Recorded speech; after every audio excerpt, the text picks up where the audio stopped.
August 23, 2020. The world was broken. WWE was dying. Then he appeared.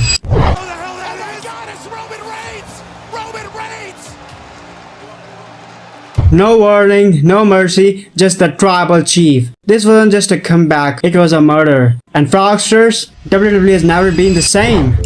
August 20, the world was locked down. Arena was empty. But WWE said, screw it, let's make history. What WWE followed was most bizarre, brilliant and borderline insane SummerSlam of all time. No fans, no normalcy, just pure wrestling chaos. I'm talking golf cart flips, horror movie villains and return that changed WWE forever.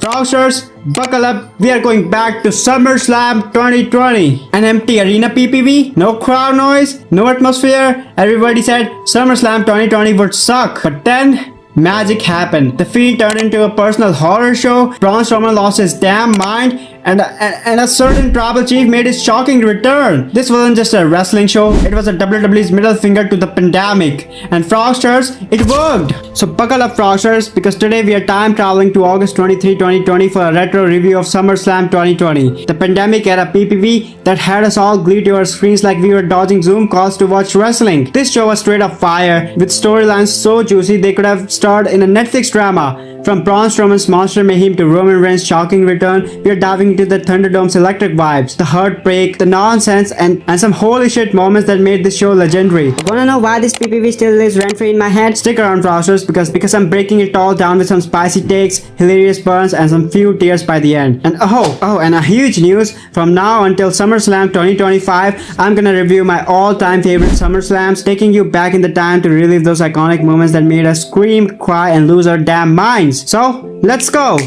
Alright FROXTERS, let's kick off with the Queen of Chaos, Asuka, Bayley and Sasha Banks. Back in 2020, when WWE was running on Wi-Fi and Hope, these three women were carrying the entire freaking division on their backs like it was a CrossFit challenge. Bayley and Sasha were the golden role models at that time. They were your tag champs, single champs and full-time pros. Talking about Asuka, she was the Empress of Tomorrow, but she showed up like the Empress of right freaking now. So it was like that, she won a battle royal to earn a shot at Bayley's SmackDown title. Then she had a beef with Sasha too. Afterwards, they robbed her on the Raw title using some shady nonsense involving Kairi Sane and a misted referee. So, what did Asuka do? She said, screw it, I'll fight both of you in one night.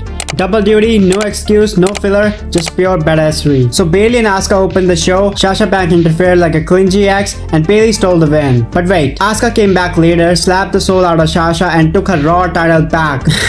That night proved one thing, Asuka was the MVP of that pandemic era. And Bayley and Sasha, they were the glue, holding the women's division together. While Creative was throwing darts at the wall. Anyway, it was a great match, great storyline, and these ladies really carried WWE on their bad time through the pandemic era. Alright, let's move to the next one. Now FROXTERS, let's talk about the freaking ThunderDome. I mean, no fans, just LED screens with random faces looking like they were stuck in a Zoom meeting.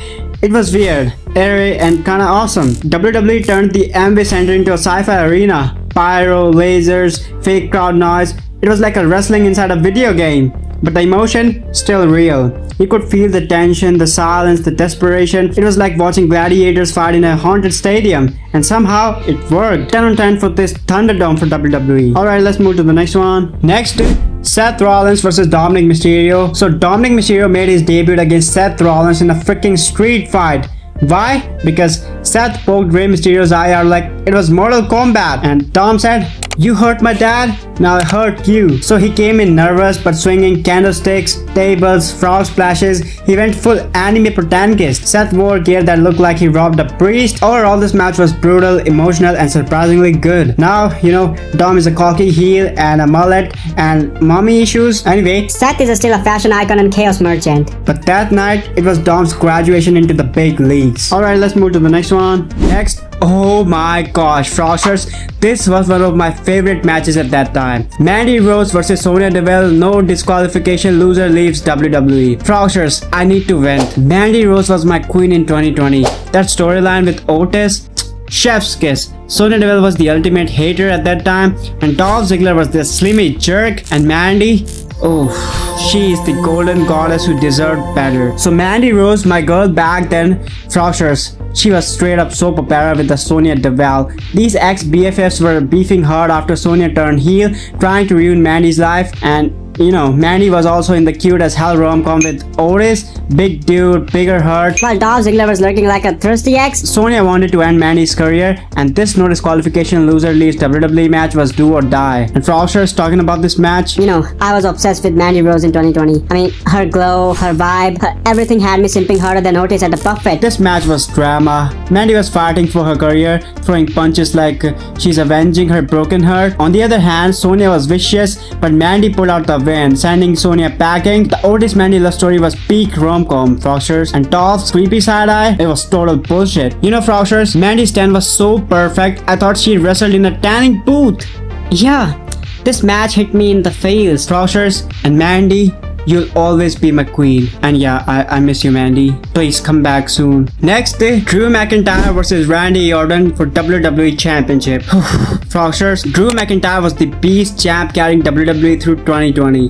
While Randy Orton, the slimmiest snake, he was hunting for his 14th title. Orton was picking fights with legends. And Drew was like, bro, you ain't taking my belt. Talking about this match, I mean, Drew was dropping bombs while Randy Orton was playing mind games, targeting Drew's leg like a damn hyena. And somehow, Drew McIntyre retained after dodging the RKO, proving he was the man. And FROXTERS, this match was pure slugfest. I mean, Randy was in I'll punt you anyone mode, and Drew McIntyre, he was Scotland's angriest export, and the stakes high. Randy Orton had been killing legends like Edge, Christian, and Big Show, so Drew was the last hero standing. The match, stiff. Orton's vintage psychopath versus Drew, I'll end you energy, and that fake punt into Claymore finish, holy crap. Fast forward to now, Drew McIntyre still a beast unused by WWE, and Randy Orton is still somehow a legend. You know, WWE is ruining him currently. I don't want to talk about that, but yeah, overall this match was good. I was hoping Randy Orton to win and become 14th-time WWE champion, but WWE ruined it. Alright, that's it for this match. Let's move to the next one. Alright, FROXTERS, now let's talk about the main event of the night. Braun Strowman versus the Fiend Bray Wyatt for Universal Championship Falls Count Anywhere match. So, the storyline of this match was like this. Braun Strowman, the monster among men, was defending his Universal title against the Fiend Bray Wyatt, who was creeping into Braun's head with his mind games. Their beef started in a Wyatt Swamp fight, and this was the blow-off. I mean, Bray's Fiend character was the jam, FROXTERS. Those spooky vibes, the lantern, that twisted laugh. This was about who could out crazy the other. And the Falls Count Anywhere stipulation made it Chaos City. FROXTERS, this main event was a damn horror movie. I mean, Braun Strowman was smashing tables, the Fiend was shrugging off punishment like a zombie, and the Thunderdome made it feel like a haunted house. The Fiend won the title, and I was losing it. I mean, I went crazy. Bray Wyatt's Fiend character was so damn cool, like a comic book villain come to life. Then, boom.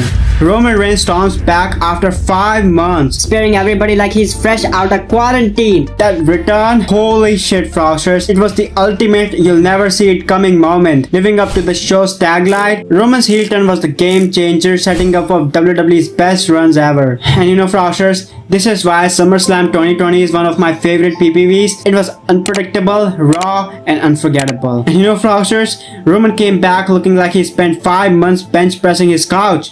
I mean, look at him.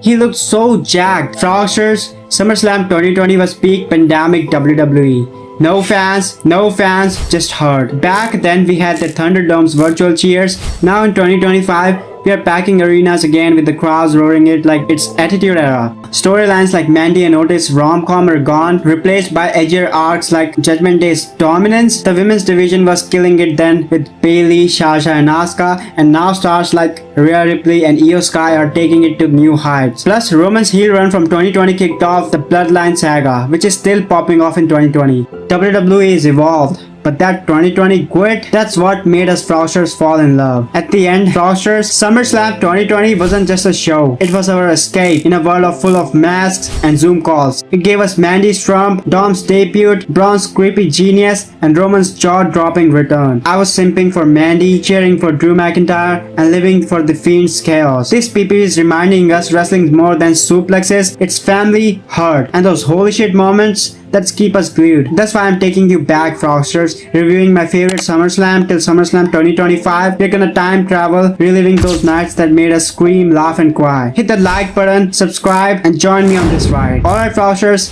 till next time, stay awesome, have a good day, bye!